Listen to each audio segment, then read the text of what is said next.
முல்லை தோட்ட குடியிருப்பு பகுதியில் எஸ்ஐஆர் படிவங்களை பூர்த்தி செய்வதில் திமுகவினர் முறைகேடு செய்ததாக அம்பாசமுத்திரம் அதிமுக எம்எல்ஏ இசக்கி சுப்பையா குற்றம் சாட்டியுள்ளார். இதுகுறித்து செய்தியாளர்களுக்கு அவர் அளித்த பேட்டியை தற்போது பார்க்கலாம். அதாவது அவங்களை இறக்கிட்டேன்னு சொன்னது உண்மையா, இல்லை இப்போ அவங்க இருக்காங்கன்னு சொல்லி 890 வாக்குரிமை கொடுத்து உண்மையா அப்படிங்கிற ஒரு கேள்வியை இந்த அம்பாசமுத்திரம் சட்டமன்ற தொகுதியில் ஒரு சட்டமன்ற உறுப்பினராக நான் கேட்பது ஏதாவது தவறு இருக்கான்னு எனக்கு தெரியல. அது நியாயமான கேள்வி தான் நான் நினைக்கிறேன். ஏன் அப்படின்னு கேட்டால், அவங்களுக்கு வாக்குரிமை கொடுக்கக்கூடாது என்பது என்னுடைய எண்ணம் அல்ல. அதை தான் தவறாக புரிஞ்சிக்கக்கூடாது. அவங்களுக்கு வாழ்வாதாரத்தை கொடுங்கன்னு சொல்லி தான் நான் கேட்டுக்கிட்டு இருக்கேன்.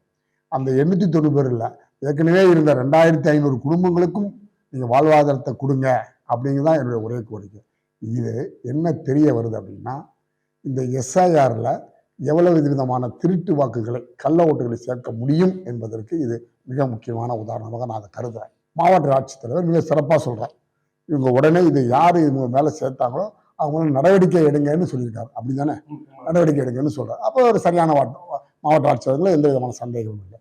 அப்போ இந்த தவறை செய்தது யார்? மாவட்ட ஆட்சித்தலைவருக்கும் தெரியாமல் இந்த தவறு செய்து அவருக்கு கீழே உள்ள அதிகாரிகளா, இல்லை ஆளுங்கட்சி பிரமுகர்களா என்ற கேள்வியை நான் எழுப்பது சரியா தவறா? 13 years of trust, a revolution of gratitude.